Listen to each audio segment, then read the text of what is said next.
Hi, I'm Rob Lee, classically trained producer, here to help you make engaging music. And today, what we're doing, we are going to be looking at a particular section of a song. And this section of the song is often known as the pre-chorus, sometimes called the lift, sometimes called the bridge. It's that section that happens just before a chorus that kind of really amps up the tension and throws an audience into the chorus with gusto. So the track that I'm going to actually use today is actually a little bit of K-pop.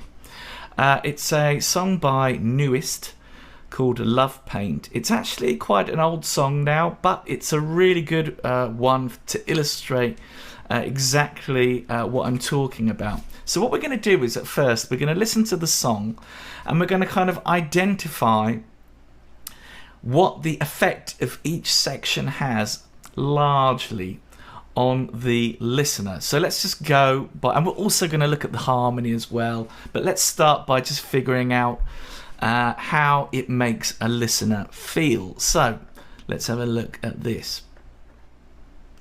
So let's start with the intro.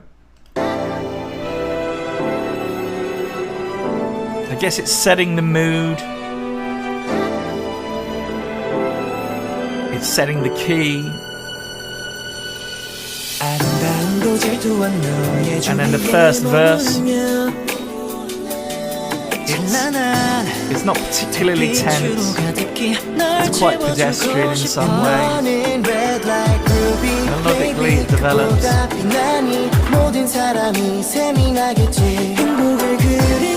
we have the pre-chorus. What effect does that have?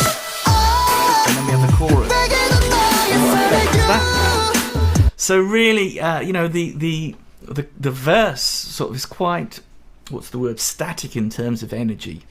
And perhaps it's got quite a lot of storytelling and narrative to it in the lyrics. My Korean is terrible, so I can't tell you exactly what the lyrics are, but it does have that sort of static energy. And then, of course, as it develops into the pre-chorus. Now, the pre-chorus has quite a lot of tension in it.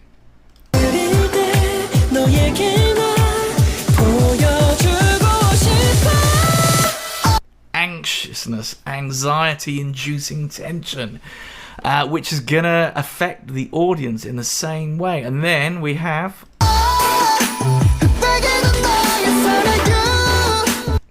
an explosion into the chorus, which has quite a lot of energy after we've sort of pulled back the catapult of tension in the pre-chorus. It's now released into the chorus.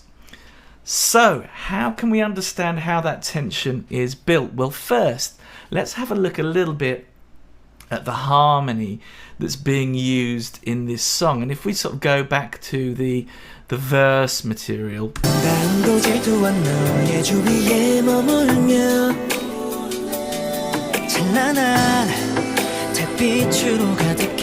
So the harmony is basically, well, the key of the piece is really E minor. The chords in the verse are A minor 7, a slash chord, C major over D, and then another slash chord which is D major over E. So it kind of sounds like this.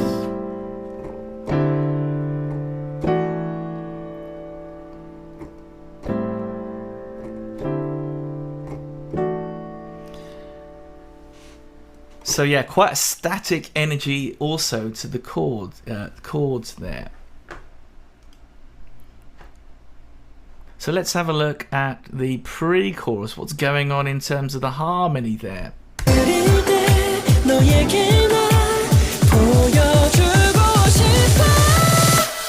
Perhaps we should really understand, in terms of the functional harmony, what's been going on.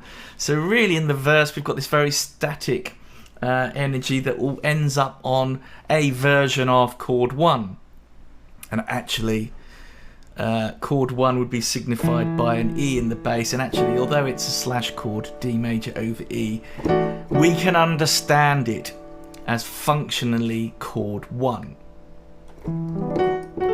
mean, you could think of it as chord E11 if you wanted to. But actually, it's just easier to look at it like this because the voicing is really much more like a slash chord. But because the root note is E, we can consider it as chord 1. If you want to have a look at my video on why it's bass notes that predominantly are the thing that drive harmony, then you can have a look at the previous video. So what's happening in the chords in this pre-chorus? Let's have a listen.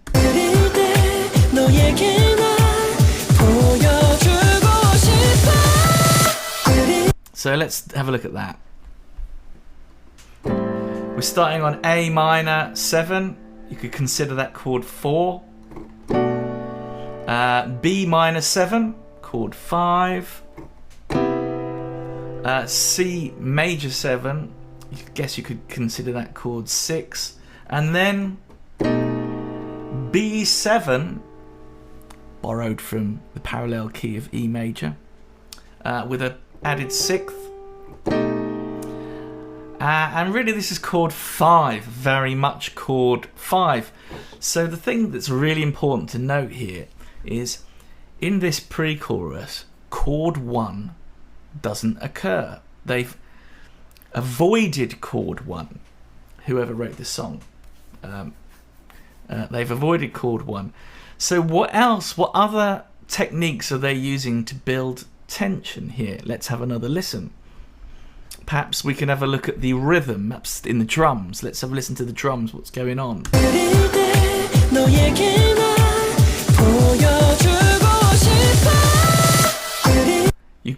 You probably noticed the kick drum starting off doing. Is it doing sort of 8th notes?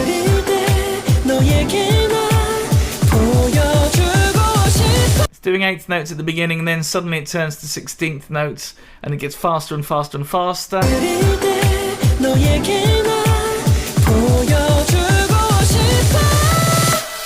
So yes, we've got this kind of increase in the frequency of drum hits going on. There's actually a snare roll at the end, ending on beat 4, where there is suddenly a kind of break.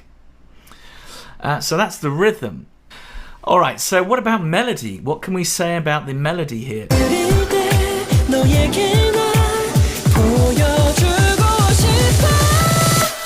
We have this rising figure in the melody, increasing the tension. We could just conceptualize that, the whole thing there, as the drums are increasing in frequency, the melody is increasing in frequency in terms of pitch. Perhaps there are other things that are increasing in frequency as well, and perhaps just in the background you might be able to hear some white noise kind of whooshing up.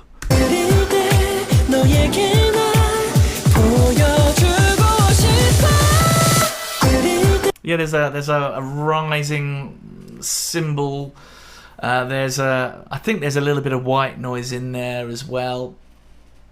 Rising frequencies. So there's two things that we can say about this, which we can sort of conceptualize as avoiding the home of and comfort of chord 1 and the increase in frequency, be it rhythmic frequency and melodic frequency and just frequency. And then it all stops on beat 4, which is another way of increasing the tension that we've looked at before when we looked at how we might create engaging disco drums. You remember that?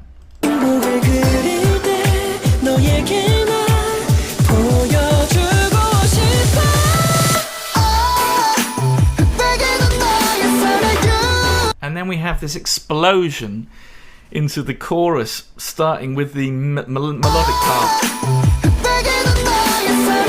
But let's just, just for the sake of continuity, let's really have just a look at the harmony there as well, just so that you can understand. Now, you might be thinking to yourself, we've ended up on chord 5, so surely we'll go to chord 1. Aha, but no. What they do instead is go to chord 6, and then it's a 2-5-1 in the home key of E minor. F sharp minor 7, B 7 plus 6, and then E minor 7, which is our home key. And then it quickly moves away again. D minor 7 to G7, and then back to chord 6, C major 7, oops, F sharp minor 7, B 7 plus 6 to E minor 7, etc, etc. So I hope this video's been useful in helping you understand how you might go about creating tension in a pre-chorus. Hit like and subscribe, share with your friends, and I'll see you in the next video.